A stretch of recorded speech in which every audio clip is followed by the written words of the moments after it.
Assalamualaikum warahmatullahi wabarakatuh. Anak-anakku sekalian, bagaimana kabar kalian? Mudah-mudahan kalian semua dalam keadaan sehat walafiat dan selalu diberikan perlindungan oleh Allah Subhanahu wa taala. Baik anak-anak, alhamdulillah pada pertemuan sebelumnya kita sudah mempelajari materi tentang kalimat thayyibah hauqalah, pengertiannya, kemudian kapan kita membaca kalimat thayyibah hauqalah dan keutamaan membaca kalimat thayyibah hauqalah. Nah, untuk pertemuan hari ini kita akan mengulangi kembali materi yang sudah kita pelajari, yaitu tentang kalimat thayyibah hauqalah. Nah, baik, kalian masih ingat apa itu kalimat thayyibah hauqalah? Ya, kalimat thayyibah hauqalah ialah la haula wala quwata illa billahil aliyil azim. Tiada daya dan kekuatan selain atas pertolongan Allah. Kemudian, kapan ya kalimat thayyibah hauqalah itu diucapkan? Nah, kalimat thayyibah hauqalah diucapkan ketika yang pertama sedang menghadapi ujian yang berat. Nah, jadi contohnya kalian sedang nih di rumahnya atau di suatu daerah kalian terkena musibah.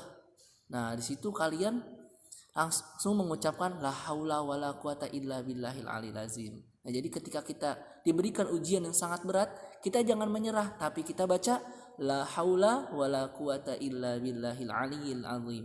Nah, kemudian yang kedua, waktu mengucapkan kalimat thayyibah hauqalah yaitu ketika mendengar muadzin mengumandangkan azan, lafal hayya 'alas shalah dan hayya 'alal falah. Nah, jadi kalau ada yang azan di masjid, jangan kalian diam aja tapi dijawab azannya.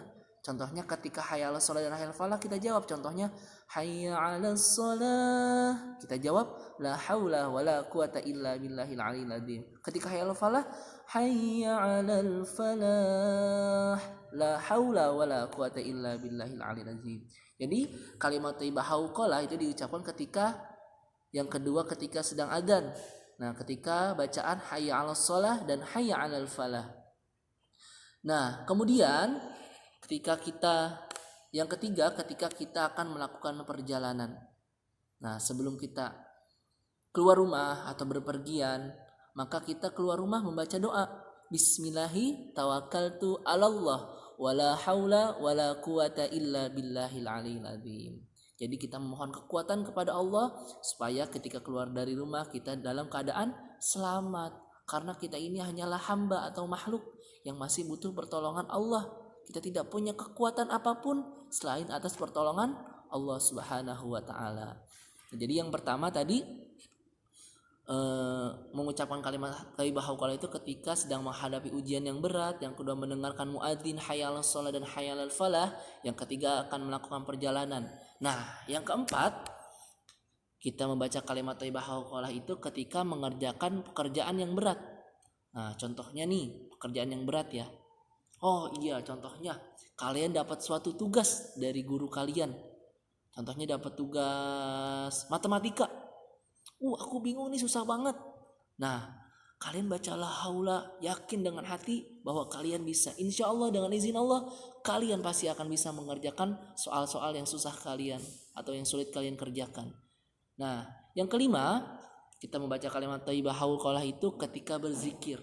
Nah, ketika berzikir ini, kita membaca kalimat thayyibah hauqalah, la haula wala quwata illa billahil aliyil azim. Itu contohnya. Kemudian kita membaca kalimat thayyibah hauqalah itu ketika sedang sakit dan sebagainya. Nah, jadi ketika kita sakit, kita jangan mengeluh ya Allah sakit, tapi kita mengucapkan la haula wala quwata illa billahil aliyil azim. Nah, jadi ketika sakit kita mengucapkan la haula wala quwata illa billahil aliyil azim. Tidak ada kekuatan dan upaya selain atas pertolongan Allah Subhanahu wa taala. Nah, lalu apa hikmah kita membaca kalimat thayyibah hauqalah? Nah, yang pertama termasuk amalan yang mendapat pahala. Nah, dengan kita membaca kalimat thayyibah hauqalah, selain menguntungkan untuk kita juga akan mendapatkan pahala dari Allah Subhanahu wa taala. Yang kedua, dapat menghapus dosa.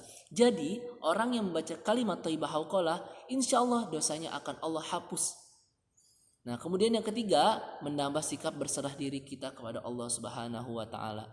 Nah, jadi dengan kita membaca kalimat thayyibah qalqalah ini, kita menganggap bahwa hanya Allah lah yang dapat menolong kita. Jadi kita sama aja berserah diri kepada Allah. Nah, yang keempat, hikmah membaca kalimat thayyibah qalqalah itu sebagai salah satu harta simpanan di surga.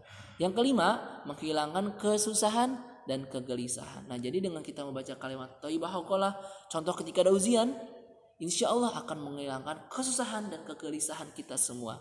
Nah, yang terakhir, dengan membaca kalimat thayyibah qalqalah, insya Allah sebagai penawar segala penyakit dan penderitaan seperti rasa bimbang. Jadi dengan contohnya kalian bingung dan kalian membaca kalimat thayyibah qalqalah dan yakin bahwa Allah akan menolong kita, insya Allah rasa bimbang itu akan hilang. Nah, alhamdulillah kita sudah mempelajari, yaitu materi yang sudah kita pelajari, yaitu tentang pengertian kalimat thayyibah qalqalah, kemudian waktu mengucapkan kalimat thayyibah qalqalah, yang terakhir kita sudah mempelajari yaitu hikmah membaca kalimat thayyibah qalqalah. Nah, untuk tugas kalian pada hari ini yaitu silahkan kalian membuka halaman 9 dan halaman 10. Nah, pada halaman ini kalian mengerjakan bagian C ya, halaman 9 bagian C, nomor 1 sampai dengan nomor 5. Nah, dikerjakannya di buku tulis ya, buku tulis yaitu buku tulis akidah akhlak kalian. Jangan di buku paketnya ya, kerjakan di buku tulis kalian. Lalu ketika sudah kalian kerjakan, difoto kalau dikirimkan ke Bapak. Mungkin hanya materi tersebut yang bisa Bapak sampaikan. Pesan Bapak untuk kalian, jangan lupa agar selalu menjaga kesehatan, dan jangan lupa ketika mengerjakan soal-soal berdoa dan membaca la haula wala quwata illa billahil aliyil azim. Sekian dari Bapak, kurang lebihnya mohon maaf. Wassalamualaikum warahmatullahi wabarakatuh.